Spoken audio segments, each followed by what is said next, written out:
Splatoon one-shot, Lucky by EikaPrime. Hi. Marie stands in Inkopolis Square, her umbrella hiding her face, scanning the Inklings around her. That one, proudly displaying his ranked card. No, he's got a group of friends laughing with him. The NSS would be public in a heartbeat. Maybe that one, studying Krusty Sean's menu, and then taking her shake and sitting with her boyfriend. With her identity obvious on sight, she needs someone discreet, someone who can not only handle the Octarians, but keep quiet about it. A group of Inklings emerge from the battle tower, laughing and chatting. Marie dismisses the 7 of them. 7? On the ground behind them, a squid wiggles forward. Her eyes are glued to the ground, her beak gritted in disappointment. She swims under a chair and turns into an Inkling again, then bangs her head on the table a few times before resting it there, a single long tentacle tangled around her nearest ear. No one comes over to greet the poor squid. Marie peers over the edge of the umbrella to inspect her. She must be dressed for abilities, not fashion. Marie's been out of the turf scene long enough that she can't name the clothes, but that zigzag striped beanie does not go with the polka dot bike shirt, even if they are the same light sky blue as her ink. And when combined with those squid patterned black and white slip-ons and the skirt, Marie shakes her head. Still, even if the squid dresses in the dark, she must be halfway decent to be able to afford that sort of clothing. And she doesn't seem to have anyone she'll want to call immediately. Besides, Marie's desperate. So she waits until the squid raises her head and then puts up her umbrella and twirls it a few times, catching the squid's attention. The girl stands up with a frown and walks towards her. Marie ducks into the sewer and hopes the girl will follow. Of course it's more accurate than the Junior. It's a hero shot. It can actually aim. While swimming slowly will help keep enemies from noticing you, they're not deaf. Stop giggling! Throwing a splat bomb behind someone is a great way of cutting off retreat, but since those Octotroopers are stationary, it's unnecessary. It doesn't matter how slowly you swim. If you're not swimming in ink, they'll still notice you. Your ink! Yes, I'm impressed you managed to get 3 splat bombs out at once without a special, but you do not need to juggle them. How are you even doing that? Wall sliding is a game for baby squids, and yes, sometimes it's fun to behave like a child, but this is not the time. If an Octoling hasn't noticed you, either splat them before they do or sneak off and get the zapfish without a fight. Don't follow them making faces until they notice. That was actually impressive. Holy squid, you're ready for the boss kettle. Great work today, Marie says, as the agent emerges from the kettle with a hop, a squirming zapfish held in both arms. I'll see you here again tomorrow? The girl ducks her head. Marie's not really expecting an answer. 4 hasn't said a word since being recruited, but as they take the zapfish back to the cabin, Marie'll return it later, when everyone's asleep. She swears she hears the girl mumble something. Marie spins on her heel and keeps walking backwards. Care to repeat that?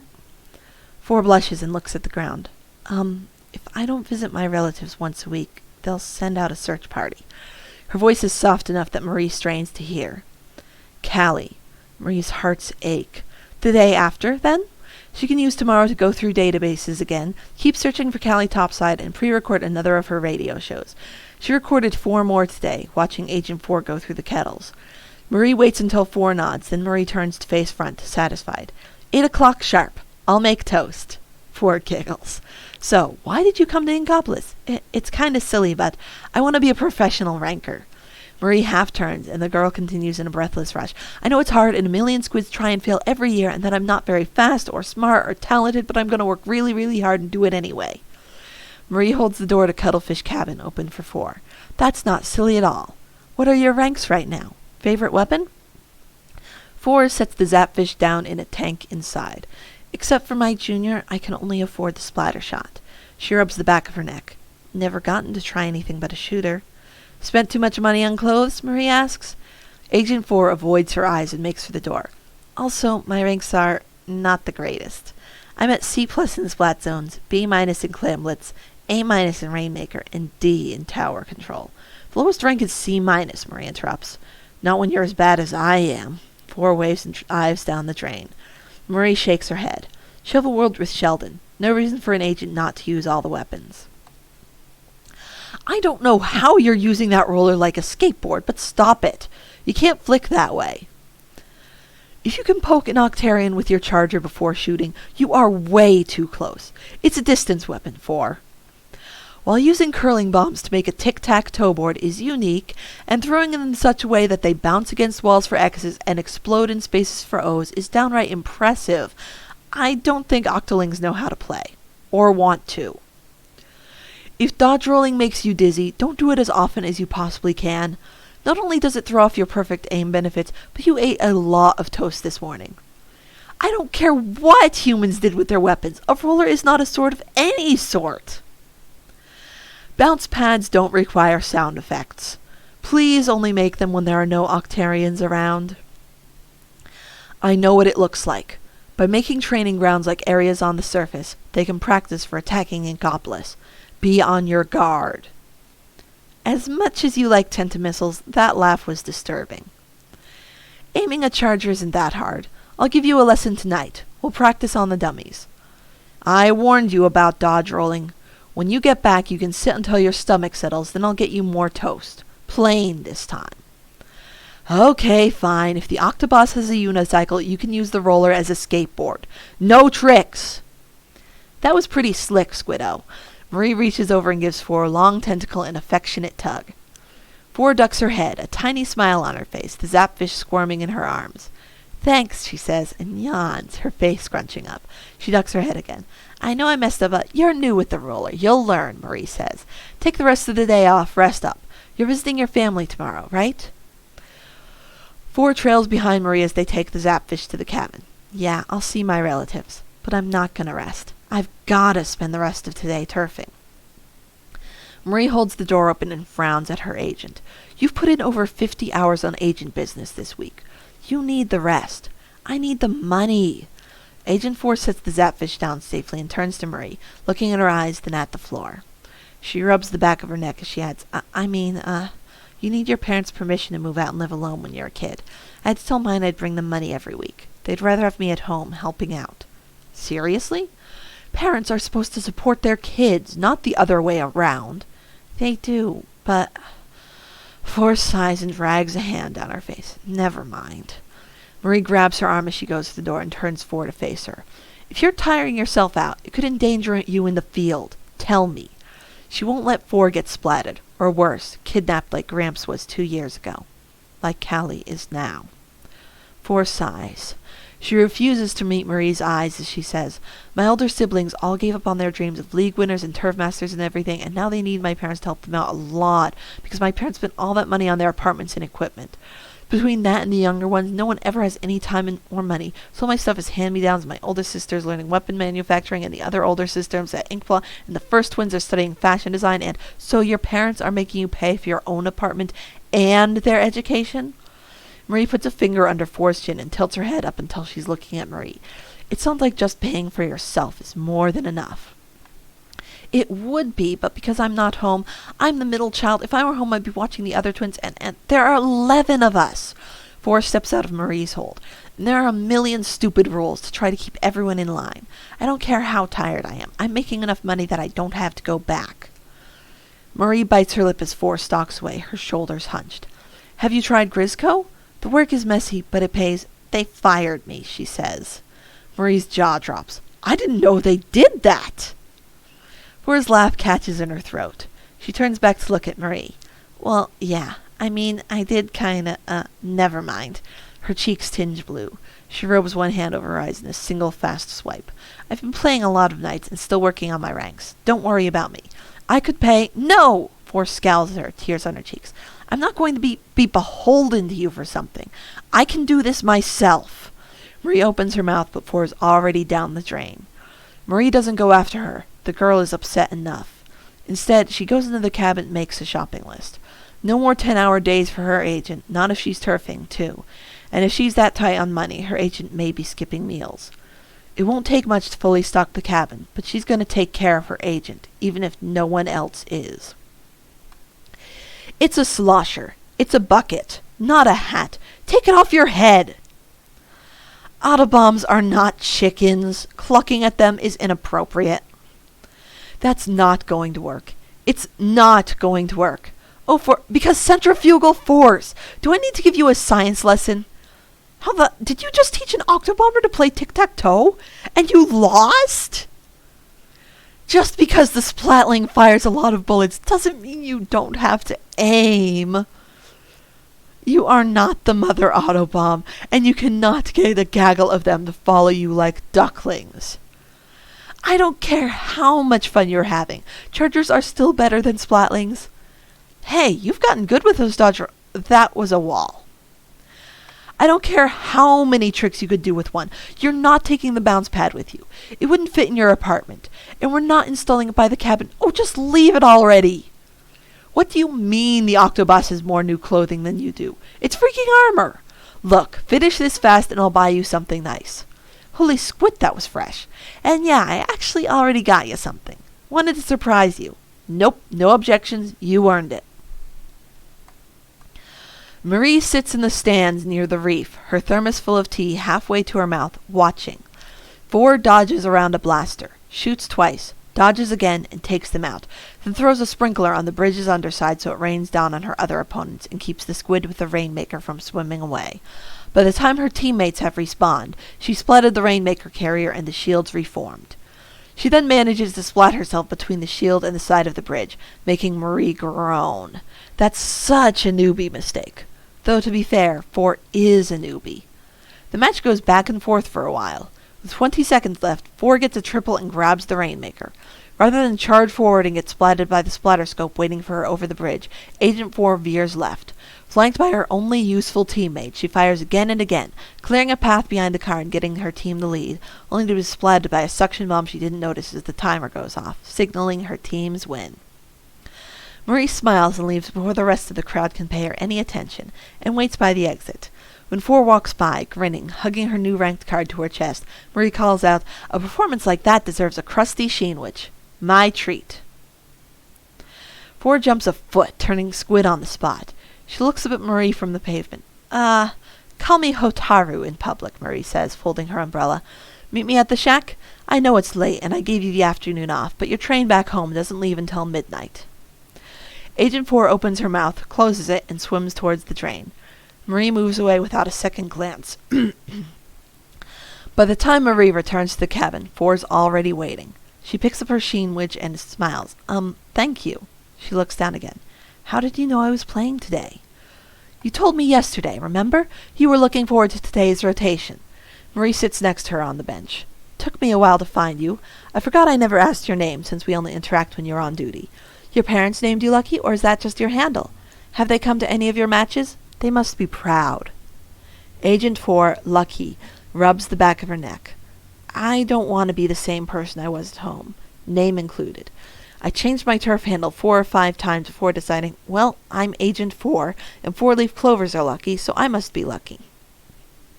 She takes another bite of her sheenwich as Marie sips her tea.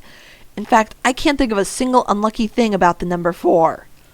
Marie chokes and coughs, getting a napkin to her lips just in time to avoid spraying tea everywhere. "Anyway, I wanted to thank you for letting me borrow the Tetris today," Agent 4, Lucky, continues once she's sure Marie is okay. Marie frowns. "Borrow?" Lucky glances at Marie's face, then away and back again. She hunches her shoulders as she keeps her eyes on Marie. It was great playing with them. I had an absolute blast, and I think I was the top splatter every single match. I reached S rank, Marie. I never thought I'd get there. Not really." She pauses to take a sip of her special charged shake, with extra sprinkles, and looks at her lap. "I wiped them down and polished them and left them by the zapfish tanks." Marie shakes her head. "That's not what I meant. Lucky, I didn't mean for you to borrow them. They're yours." "Borrow whenever I like, I know," she says. "No, to keep. They're a gift," Marie says, because apparently the bow she wrapped around each one wasn't enough of an indication. "You've been working your tentacles into knots, doing agent work and playing turfed and ranked until all hours. You deserve something nice for yourself." Lucky puts down her shake. "You're joking." "Why should I? I can't accept. Take them or I'll break into your apartment and throw them at you. And yes, I know where you live." You... Lucky looks at the broken snow globe, tears a tiny piece off her sheenwich and shreds it, then glances at Marie sideways. "They're really for me? Do I need to throw them? Lucky grabs Marie in a hug, cutting her off and knocking over Marie's thermos. You didn't, thank you so much. Lucky releases Marie and scrambles backwards away from her, off the bench and tumbling into the dirt. I'm sorry, I didn't mean to hug you. I was just excited and it made me stupid and it won't happen again, I promise. Marie shakes her head, but doesn't even try to hide her smile. Normally she'd tell the girl, don't do it again or something, but unlike Callie, Lucky would take that seriously. Don't worry about it, she says instead. Lucky wipes her eyes with the back of her hand and gets to her feet. I should go. I can take them back to my apartment? What part of I'll throw them at you didn't you understand? Marie deliberately doesn't notice Lucky's tears and continues to eat. But as Lucky scrambles inside, Marie picks up her phone and makes a note to watch Lucky's next match. Bouncing a splat bomb off your umbrella 6 times probably is a record of some sort, but you still don't need to try it again. Just because you've used your roller like a skateboard on solid ground doesn't mean you need to try doing skateboard tricks off the dash tracks. Mary Squiddens was a movie. You cannot use your umbrella to... I'm not saying she's not real, I'm saying you're not magic. It doesn't matter how fast you swap between settings on your VBL, you won't be able to throw your auto bomb on your curling bomb and send the chicken for a ride. My umbrella is from a costume store. I don't care if you've never heard any of my music. I'm famous. I need a disguise. It doesn't look that much like umbrella, and I do not look like that when I pose. Yes, ink rails are fun, but I don't think they need to be greeted with quite that level of enthusiasm. Where did you even get pom-poms? Forget I asked. Yes, you can hit things you didn't aim at with the blaster. You can still hit things you did aim at, though. Can you hit something directly? Anything? Even a box? For me? Yes, jumping from ink rails onto bounce pads and back would be fun, but that still doesn't mean you need to bring a bounce pad with you back to Inkopolis. I'll suggest that for a future Shifty station. I have some pull with Inkopolis news. Yes, blaster shots explode, but you don't need to provide popping noises. The explosion sound is enough. Why did you bring bubble wrap? Dodge rolling in circles around the octolings guarding the mini zapfish works, but you could splat them too. They respawn. I know what you thought would happen, but what would you even do on the moon? No, you don't need to try and bounce pad splashdown again. Once was enough. Okay, fine, twice was... Stop wasting your special cans! Needing to use a charger on an octobus does not call for that sort of language. Dash tracks and curling bombs do work well together, but please stop trying to use them to hit the octo shower. I don't care how bad you are with charger, it can't be easier. I don't care how much you hate charger, or how much I love charger. I'm not coming down to fight octo shower for you. Do I need to cheer? Rah, rah, rah. Go Agent 4. Happy? Callie? Callie? Marie stays in the cabin. Cat, I kind of need to see that. Marie stays in the cabin, flicking switches on the communicator, trying to reach Callie again, trying to get anything but the sound of Agent 4's breathing and the pleased yips as she pats the latest zapfish. She stays there, breathing hard, even though she knows it's hopeless. Callie, and she's alive. She's working with the Octarians. If there's one thing Marie knows, it's that Callie wouldn't do that willingly. That's as true as her ink being green, the sky being blue, and Gramps disappearing for months at a time for silly reasons or no reason at all. She should leave the room. She should go to the main room where she can hear Agent 4 moving around, probably putting the zapfish in the tank and getting changed into her normal clothes, the spotted shirt and striped bobble hat and those squid-patterned flats she loves so much, turning herself back into Lucky, just a normal squid with no sense of style. She should tell her agent how amazing she did today, this whole week, and tell her not to worry, everything'll be fine.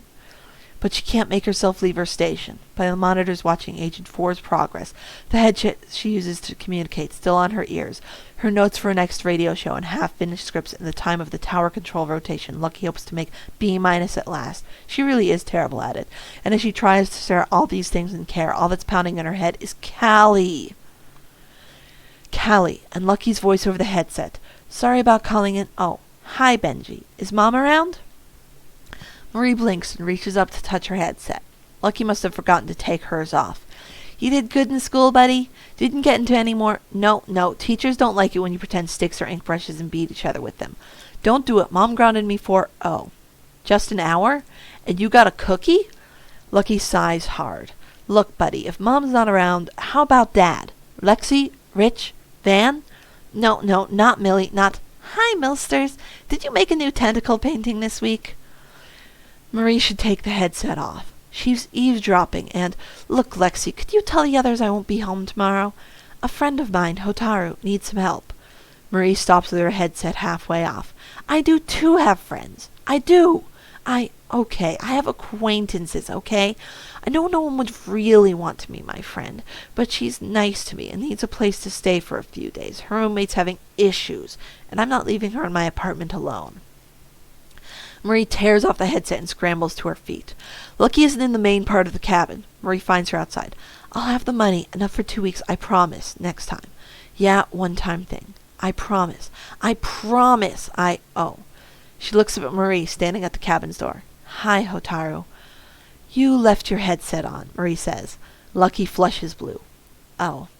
She pulls it off, then glances at the phone, sighs, and shoves it in her pocket. Lexi hung up on me. I should call back in a few minutes, so she can get Mom and they can both yell at me properly. Why did you do that? Marie asks, collapsing onto the bench. Lucky shrugs. The same reason I followed you down the drain. You looked sad. No one should be that sad and be alone. She tries to smile, but it's the fakest thing Marie's ever seen. I found some crust bucket tickets down there, she says. She looks at the ground, tugging on her longest tentacle, then back at Marie. I'll get us something, so you can go over tomorrow's kettle with me while we eat. Let me know what should happen. And if I sleep on the couch, we can start again first thing in the morning. Marie's still trying to think of a response when Lucky squids away. Please be careful. I know running with the brush is ideal, but the floors are invisible. I'm probably panicking more than you are, and that's because you're not worried at all. It doesn't matter where you stand. Even if those octoslobs do hit each other, they're teammates. Their ink won't sting. I took the liberty of answering your phone. No, don't worry about it. Your mother thinks I had a fight with my roommate and I'm buying all the groceries this week. And I am. Don't argue. Slow down. I want to hurry too, but if you get splatted, it'll just take more time. You can't just leave octoslobs unsplatted and keep going if they know you're there. Splat bombs aren't like burst bombs. Hitting that octoslob in the forehead won't do anything because the splat bomb will take a few seconds to... unless you hit them that hard. Goodness. I may have hung up on your sister. I didn't tell her where you live, but she's coming to Ankopolis tomorrow. Do you want to sleep at the cabin tonight? I'll stay with you. Kelly and we've camped out here before. You can use, my stuff. I need to buy a better sleeping bag anyway. Tomorrow you're doing arm stretches and push-ups before you head out. Maybe when you get back today. You swing that brush slower than anyone I've ever seen. I appreciate the effort, but there's a reason dualies are shooters. Also, you don't even have 2 sloshes to... That's going to hurt your charger aim even more than usual. Stop it. So, your brother seems rather irritated you didn't go home this week. Please tell him I meant every word and let me know how he behaves next time you visit. No, don't worry about what I said. Yes, I know you got some bruises off of that one. Tell me, have we learned to stay at a safe distance when using Stingray, like you're supposed to with Charger? Blaster dualies may work, but only if they're both blasters, not blaster brush. You're going to wind up hurting yourself that way. That's it. Octavio and Callie should be down there. If you'll wait a bit, I said wait! Knock them off balance so they hold still for a second. Got it? Told you Charger was better. Snap out of it, Callie! I trust you know what to do with that, Rainmaker. Even before Sheldon's hovercraft lands, she's hugging Callie. Callie hugs her back, and she's so thin and wobbles as the truck touches down. Ugh, she says, releasing Marie, only so she can step back and look Marie in the face. We've got a lot of catching up to do, don't we? Marie cups Callie's cheek with one hand. Yeah, we do, she says. Can we do it later? Callie glances away towards 4. I think that... Who is that anyway? But I think she needs help getting Octavio into the truck. Marie grimaces, but Callie's right. Agent 4, had to recruit someone. You go in the truck and lie down, she orders. You look like you haven't slept in weeks. Kelly yawns. Can we get crab cakes later?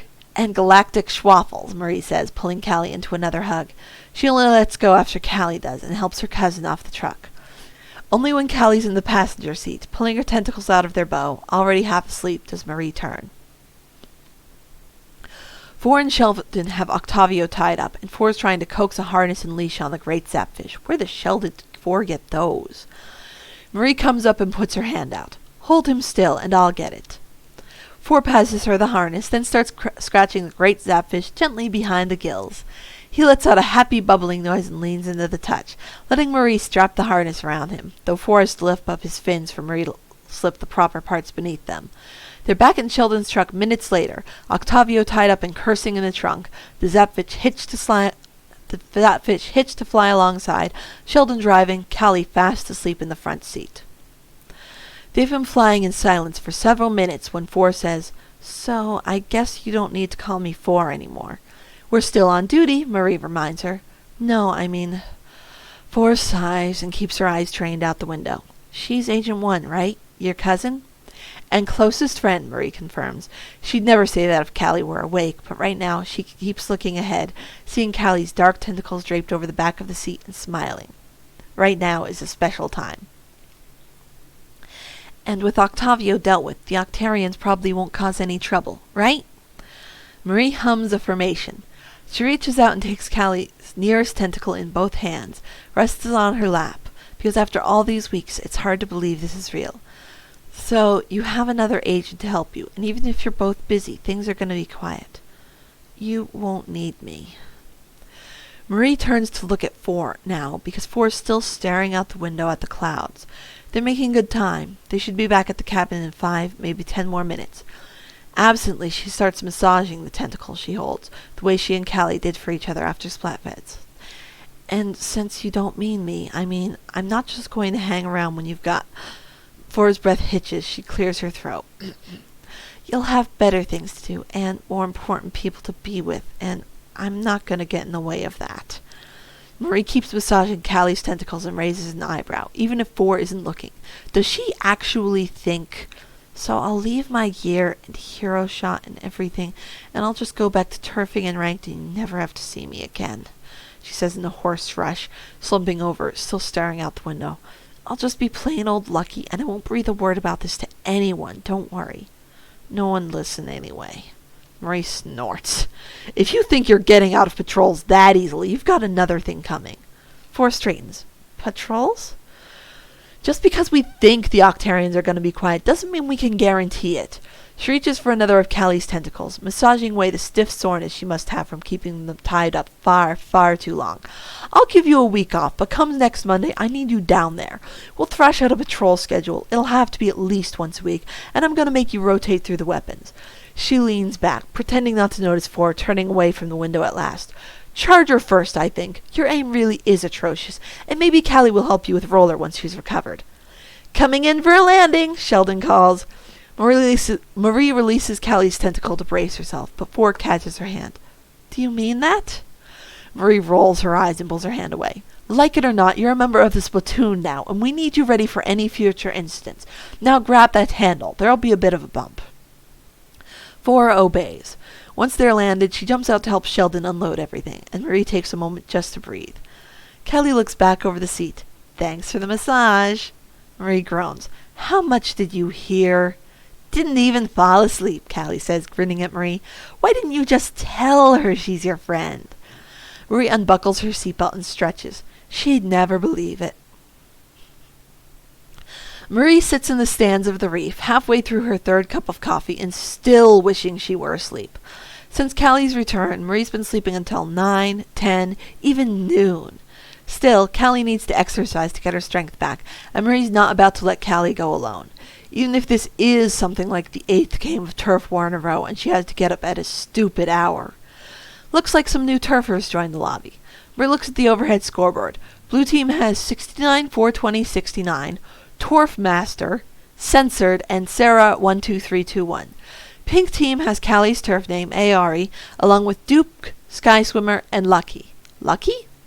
Marie blinks and looks down at the two teams leaving their spawn pads. Sure enough, there she is. Lucky, in her polka dots and stripes, races with Callie to the center of the bridge, throws down a sprinkler, and starts squid flopping through it.